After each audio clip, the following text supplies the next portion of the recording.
fuck, dude? Everything hits so hard. In my mother's womb, if blood and flesh don't compose my spirit.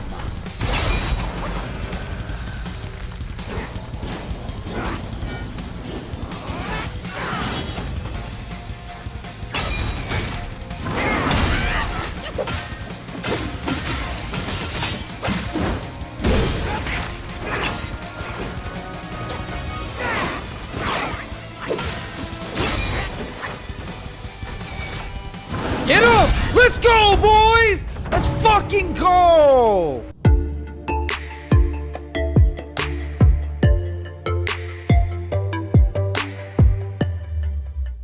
Welcome in all of my average gamers for another most average review. Well, the review will hopefully be better than average, but I'm most average. For those of you who may not have been here before, that's who I am. And today we are reviewing what might be my game of the year. No, not might be. It is my game of the year. Unfortunately, it's not gonna win game of the year because the whole system is corrupt. But whatever. That's a talk and video for another time. Now I know a lot of great games have come out this year, finally. But I will say I feel like from development to marketing to the actual game itself, it may just be my game of the it is my game of the year for sure. Now the game I'm talking about, of course, is Black Myth Wukong. Now I'm sorry I'm late to the party. All right, my bad. Shit happened. I was running behind. Okay, but I played it. I beat it. Played it again. It's amazing. But what can I really say about a game that everyone and their mother's brother isn't already saying? I mean, the game is great. Really, it is a masterpiece, even, but a masterpiece with flaws for sure. Those flaws outweigh the greatness that this game is? Absolutely not. But I definitely had some annoyances during my playthrough. Let's start with what may be the best part of the game. Well, okay, it's not the best part of the game. Let me rephrase it. One of the best parts of the game, for sure. And that's the graphics. Because this game is absolutely stunning. Now, I understand nowadays every game, well, it looks good. Especially with every game using fucking Unreal Engine 5. Like, jeez, again, video for another time. With how powerful and less difficult engines are to use nowadays, most games look pretty damn good. But on top of that, the game does run fairly well. At launch, we had some issues, okay? I will admit the game, had and has maybe a few stutters here and there, a few frame drops during some boss fights when things get really, really out of hand.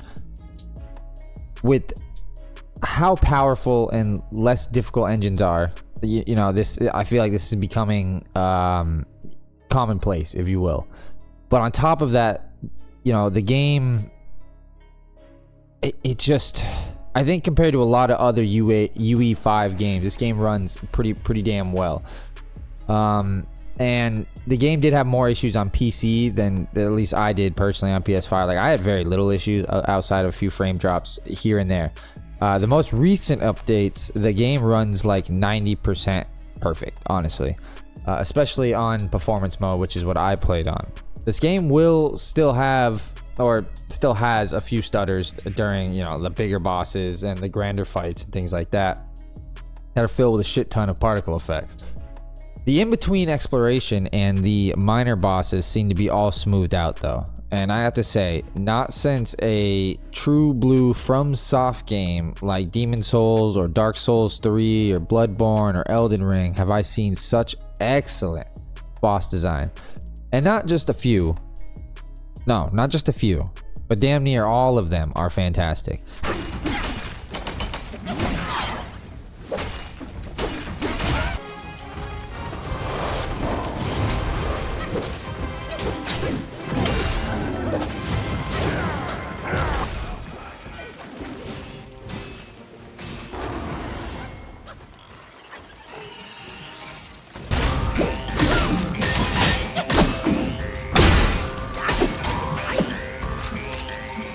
This is the most ridiculous fight I've ever been in. I only came across like 2, maybe 3 bosses that actually annoyed me and felt a little like, I don't know if janky's the right way, but like your hitbox might be a little weird, a little wonky, or maybe a little poorly designed. Their tells, I don't know. It's really hard to like narrow it down exactly what made these bosses less than ideal. Maybe it was just me being frustrated of having to fight them over and over again. I'm not sure.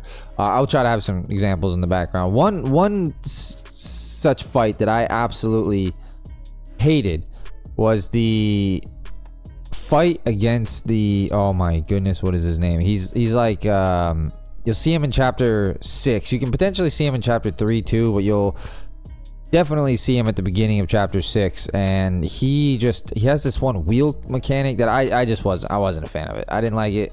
Okay, like I said, this might just be subjectively poor, but I didn't think it was designed quite right. I've not played Liza P, which I've heard a lot of good reviews.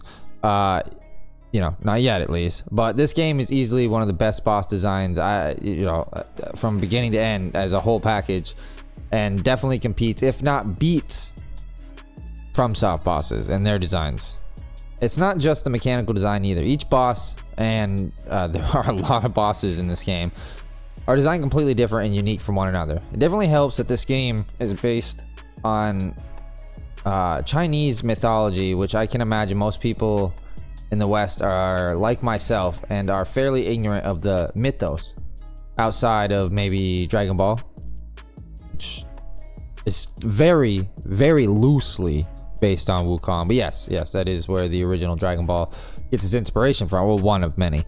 I think after coming off of Elden Ring, I thought for sure that there was going to be at least 1 or 2 repeat bosses, but literally not a single repeat boss in the entire, well, I mean, okay, there were like, so you'll see some like mob characters that will kind of become like mini bosses, but they do change some of the attack patterns up and stuff when they make them mini bosses, which I enjoy.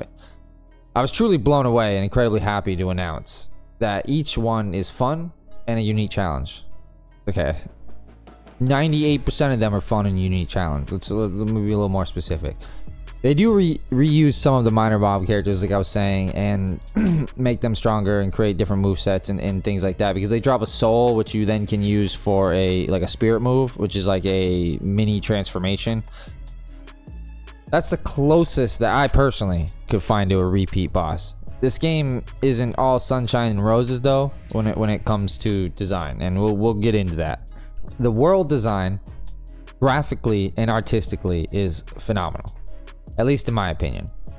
The game does suffer from the same shortcomings that most games suffer from in the modern time, in that the heavy use of an upscaler, specifically FSR, and it doesn't, and it creates like this shimmer on the edges of fast moving objects. Motion blur can help with the shimmer, but I personally cannot stand motion blur in games, and it just makes me kind of motion sick, honestly. When I turn it on, I don't even get motion sick.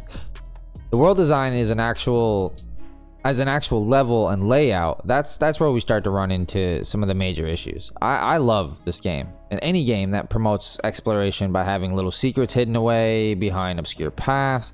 Also not entirely against having invisible walls to keep players within a certain boundary either. But having both in the same game is I gotta be blunt, is absolute fucking bullshit. This game had me jumping up and along every single ridge, trying to jump off every little edge, because it kind of looks like I should be able to go that way. And the last ridge I jumped over, or the last edge I jumped off of, led to a hidden boss. Kind of reminds me of the hours I wasted swinging at walls in Demon Souls and Elden Ring to see if maybe this one will be the hidden door behind a fake wall.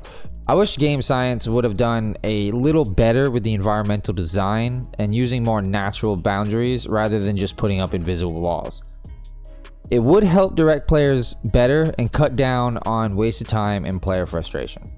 The one nice thing about invisible walls, at least for every area except for Pagoda for some stupid fucking reason, you don't have to worry about falling off the edge during a fight 85% of the game, because that fucking Pagoda region, the one region where you're like, man, I'm so glad this game has invisible walls, and the next thing you know, you're getting thrown off the fucking edge. Like, oh dude, that shit was ridiculous. When those fucking lantern snake things came at me, like, holy oh man, I can't even explain it to you. I really enjoy how each chapter is visually distinct from each other, but I do wish that within each chapter there would be a little more diversity, I guess, if you will. Some of the details can get lost in all of the like sameness. It can be hard in chapter 2 and 3 to navigate without a map unless you have some sort of super memory. But I know for myself, I was constantly getting lost and turned around and had a tough time really knowing if I had explored an area like entirely or if I had missed something. Spoiler, I missed plenty of shit. Plenty of shit. Which is why, you know, I loved the New Game Plus feature, because I get to go back and, you know, grab said shit. The combat is definitely the peak of the game and like easily the highlight or the selling part of the game. If you're into this type of combat, like absolutely this game is a must play, must buy, must get, must replay. If you're especially, you know, if you're into specifically like a God of Souls or a Demon War, I don't know, God of Souls I think is the best way to put it. Like God of War action style combat with you know, Souls type difficulty. It's kind of hard to exactly sum it up because it's kind of an amalgamation of like action combat games and the higher tier difficulty of, you know, those Souls lights. Personally, I couldn't get enough of the combat, honestly. Like, I really enjoyed it. It's one of the few games I'm actually doing a New Game Plus on, like I was saying. And I don't, well, okay, I'll get into the New Game Plus near the end of this video when I discuss plot and endings and story and things like that. And I will keep it mostly vague, and for the most part keep spoilers to a minimum. One, I don't know if I could even like really spoil the story for you, because unless you're pretty proficient in Chinese mythology and the story of Wukong and Shao Tzu and, you know, the whole journey to the west, because if you do know that, you would understand the story, and then I wouldn't really be able to spoil it from you. But if you don't know that, then I can't really like show a one-off or two-off things that would like spoil. I don't know. It's a complex story. It's a good story. I like it. I think it was well told. I don't think it's like you know, an earth-shattering story or anything like that, but it's good. I enjoyed it. But yeah, so, you know, basics of what I'm saying is I'm going to keep spoilers to a minimum the best I can. The way the combat is tuned and how each major boss of each chapter has like a secret counter you can unlock earlier in the chapter, and how some can come back to help later in the game with minor bosses even. When I first noticed the different staff stances, I thought it was going to be something similar to Ghost of Tsushima, and how different enemies will require different stances to defeat them, or make it much easier to defeat them, I guess. Unfortunately, in my opinion, that is not the case. Though each stance does offer different benefits, it's more similar to different play styles or builds that you personally choose, rather than different tools to be used for different encounters in the game. I can see why they went the route, as you only get one type of weapon and armor is limited on different build types as a overall whole. So combining armor with stances to create different builds does help expand that aspect of the game, but weakens another. The game can become kind of boring at times between the minor and major boss fights, especially in chapter 3 and 4. Those chapters are the largest and seem to have the most trash mobs to deal with in the game. And after a while, they can get, I wouldn't say boring, but, you know, they're less exciting. Because, I mean, I never actually got bored with the game. As more often than not, you don't really know what's around the next corner. So you don't want to waste your cooldowns or mana for spells, you know, just on trash mobs, when there could be an epic encounter around the next bend, or you may need every last drop of mana you have. So it boils down to basically just clicking light attack button over and over on an occasional heavy attack to spice things up a little bit. I feel a fix for this would have been to go the ghost route and design different trash mobs around different stances, like shield enemies use a slam stance to break their guard, and jab stance for casting a projectile enemies to shorten the gap, and maybe pole stance can be used for an invisible enemy that will only show himself when you're perfectly still at the top of the pole. I don't know, something like that. Those were, you know, just some quick ideas, but I feel that would mix up the in-betweens and flesh out the, you know, traveling from boss to boss, and result in less tedium. That would probably shorten the list of build diversity. So both have their pros and cons, and I can see why the devs, you know, went the route they did. I do like how the devs took a relatively simple combat system and with only have, you know, a 2-button combat system and kind of pushed it to its max in ways, pushed it to its max. I have heard some say the combat is too simple, but then complain about the fact that timing of each attack and the 5-attack combo is slightly different. Attack 4 and 5 have to complete the animation to be able to do anything. That's because there is complexity and there is depth to the combat and the combo system that people just seem to null and void and ignore. I don't fucking know. So what is it? Too easy or too frustrating? Because it actually does have a layer of complexion to it that some don't want to seem to admit, like I was saying. I think because some of the earlier reviews said the game was easier than a typical Souls game, and anyone who struggles with the bosses goes the route of criticizing the game rather than admitting the game may be tougher than they realized. I still don't understand some of those earlier reviews and how they were like, oh, this game's fucking easy. It's like it's a Souls-like, sure, but it's a very no, like, I mean, I guess as an overall package, it didn't take me as many tries or deaths or trials and tribulations as like some Souls games, but there were definitely some bosses that I would put up like on par with Elden Ring DLC. Just a couple though. Get along, go fuck yourself, Sam. You'll understand when you get to chapter 4 and you find this fucking long. You'll get it. At least for me, I don't know. Others are gonna be like, dude, I one-shot at that motherfucker. But whatever, that's besides the point, right? And I get it, because going to the game based on those reviews, I also thought it would be fairly easy.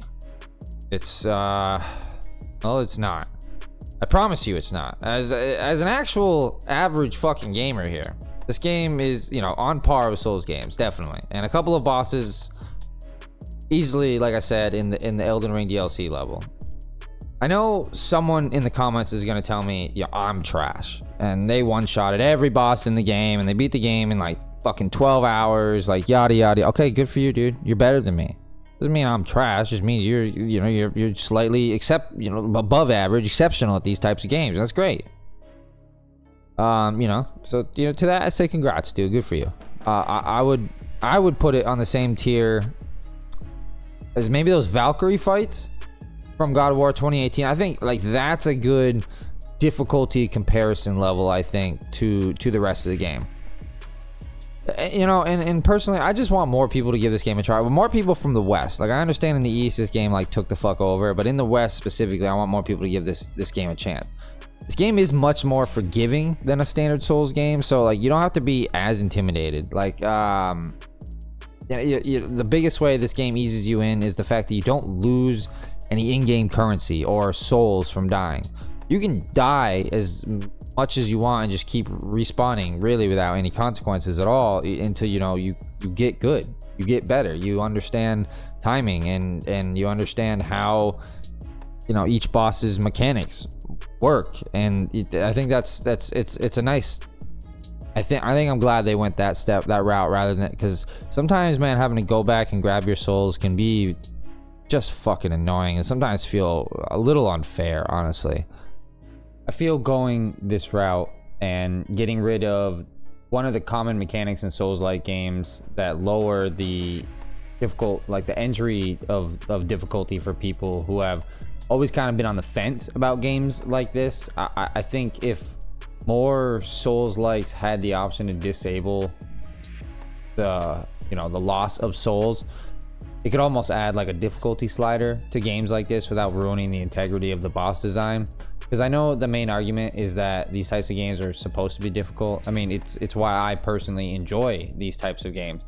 But some people don't have the time to grind or invest in, learning how to get better or learning all of the mechanics to each and every boss. And then especially if they do put the time in to grind and learn these mechanics and then end up just losing their souls off something stupid, like falling off an edge that you didn't know you could fall off, or something dumb like that. I think by disabling that mechanic, it could help a lot more people gain entry to this genre. So for many who have been on the fence about Souls-like games, I think that this game is really the game for you to dip your toes into the genre, if you will. Now, this isn't exactly a Souls-like game. This is definitely an action adventure with Souls-like mechanics tied to it, but still it's difficult. You do need to learn timing and get better at the game to get through the game. You're not really going to be able to like cheese the majority of these bosses like you can in some action adventure games. You can find mechanics and exploits to where you can cheese things. This game is pretty good for the most part, at least I haven't found many. So yeah, I really do recommend this game if you've been on the fence about the genre as a whole. So with that said, let's talk about the story of the Destined One. That's the monkey you will be playing as on your way. Well, in a way you kind of play as Wukong, but whatever, that's something you'll discover later in the game if you get to the end. So the game starts off with what might be the most fucking epic, insane like entry to a game, or like intro to a game I've ever seen in my entire life. Outside of like maybe Final Fantasy 16, this shit it's big, it's grand, it's over the top and fantastical.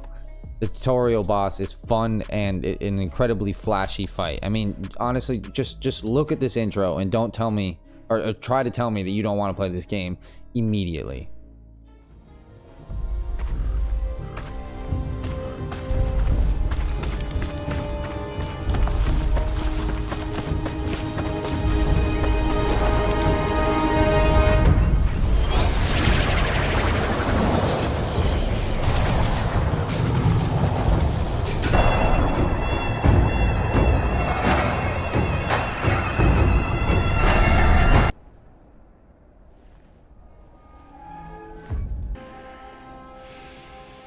My master. Safe. The scriptures. Sound. All I ever wanted was a life in my mountain, free from you and your so-called merits. Those high above don't trust me. I understand that.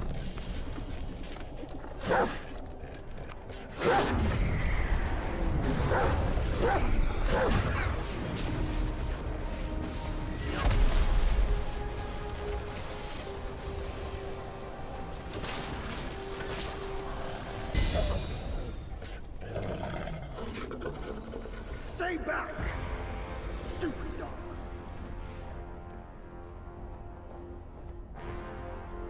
Mark this. He's not just any monkey. He's a monkey of merit. They gave him many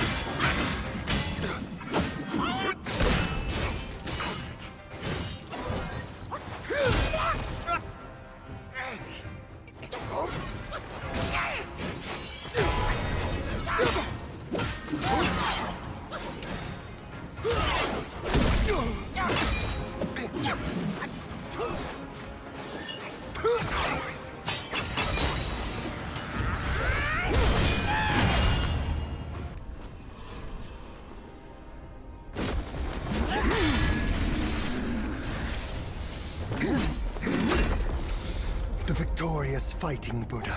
Have you any idea how many would give their everything for immortality? Immortality? For that word, all realms and beings have ruined themselves.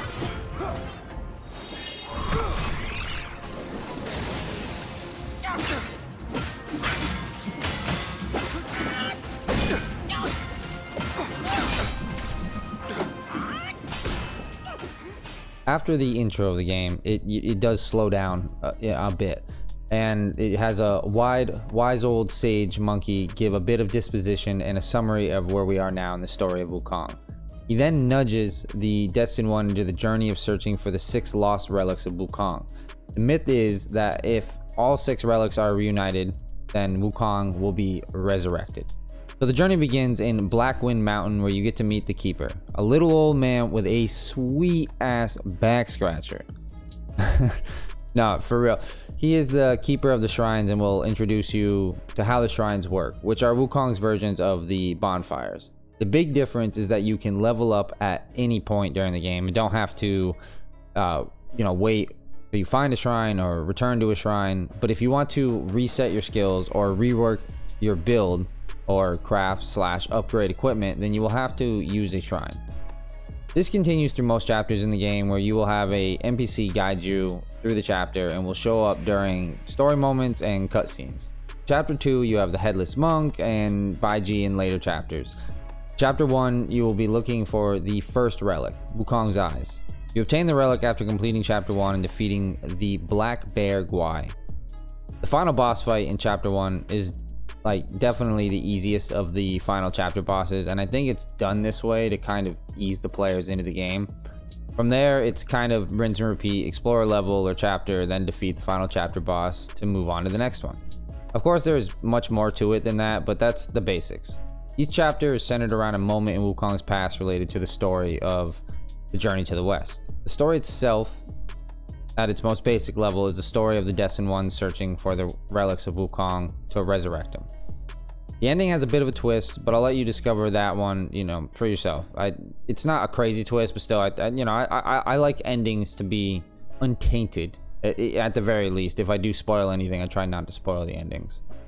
As far as the broader story goes, I'm not the man to break it all down. Honestly, I'm not, and this isn't the video for it. This video is already kind of long, and it would be another 25-30 minutes for me to really break it all down. I do recommend looking up a summary of the Journey to the West, or a video that summarizes it. There's a ton on YouTube, and it really will give you a deeper understanding of the story, as it will make things connect and make some things that wouldn't really make sense as you go through the story of Black Myth Wukong.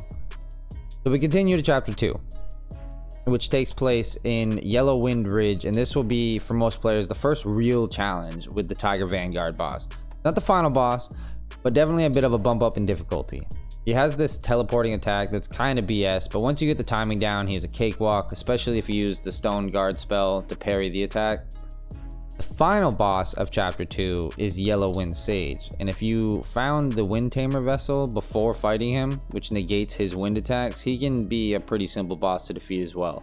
If you go into the fight without the Wind Tamer, or choose not to use it, watch out for his tornado attack. It's fucking bullshit. It stuns, it locks, it paralyzes, it throws you around the mat. It's annoying.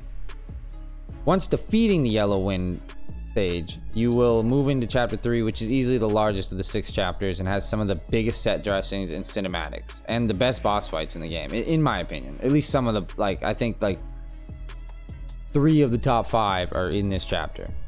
This is also where you will unlock the Zodiac Village. This location is where many of the NPCs you met along the way will gather, and you can access their valuables for sale. You will find Shen Monkey from chapter 1, who will sell you gourd and drink upgrade. Zhu Dog, who can craft pills and temp buffs, for temp buffs, or celestial pills for permanent buffs. The Yin Tiger, who will craft and upgrade your armor. Chen Long, who from chapter 3, who can grow seeds you find around the game, and then you can use that, and you can harvest them for craftables and tonics and upgrades and things like that. In chapter 3, you will also free and unite with Baiji. I'm pretty sure it's Baiji. So I should probably know the pronunciation before I make this video, but hey, you know what? Most average for a reason, right? He's an old ally from Wukong's past, who originally made the journey to the west with him. He joins and aids the Destined One in gathering the final relics from chapter 4, 5, and 6. The game does have 2 endings, and the secret ending can only be accessed once you have beaten the first 5 chapters. Then you have to go back to the Great Pagoda from chapter 3 and enter the final mural to face off against Erlang from the beginning of the game. And this fight is just as epic as the first one. It's seriously, it's fucking insane. Then after that, you can then face the final boss of the game. I mean, technically you could face the final boss of the game without facing Erlang, but I don't recommend that shit. Who's Wukong himself? Yeah, that's right. The big baddie, the fucking the Monkey King himself, or at least the remaining husk of Wukong. The final boss fight against Erlang and Wukong, easily the best and epic, fucking over the top fights in the game, especially the final phase of the Erlang fight. It's just fucking sick. Once you beat the final boss, you have the option for New Game Plus, and you can beat the game all over again, which is what I am currently doing as of recording this. And honestly, this is one of 3 games I think ever that I've done New Game Plus. Like Witcher 3, this, and I can't even think of a third right now if I'm being honest. So like I said, my game of the year. So with all that said, I don't know if I convinced you this should be the game of the year, but maybe, just maybe, I convinced you to play this game and discover for yourself why I think this is a major contender for the title. I haven't been excited to play a game in some time, at least not in this way. This game constantly had me foaming at the mouth to get out of work and play some more Wukong, to discover more secrets and more, you know, bosses to fight. Like truly, this game has so many fucking bosses. It almost seems infinite at times. I really commend Game Science on the design of the bosses and swinging for the fences on their first developed and published game. And thank you, all of you, for sticking it to the end and watching yet another one of my average reviews. I know I've not been as consistent as I or you would like it when it comes to uploading, and I'm hoping to change that and can continue to have at least one video every Tuesday. I do have some games coming up that I want to review and I am currently playing, like Miasma Chronicles and the upcoming Dragon Age. So, you know, stay tuned for that. I will continue to post my finals, updates, and X-Defiant, you know, gameplay videos as well. And, you know, as always, seriously, like from the bottom of my heart, thank you for the support. And, you know, let me know what you think in the comments below about this game, about my content, about my channel, you know, or if you just want to, you know, have a little chit chat, you know, I'm here for you. I try to read and respond to all my comments. And if you enjoyed this comment or this content, why not a thumbs up? Don't forget to hit that sub button for more content just like this in the future. It really helps and it's greatly appreciated. As always, my friends, stay safe, stay healthy, stay sexy, and go make some average plays for your boy. I'll catch y'all on the next one. Later, y'all.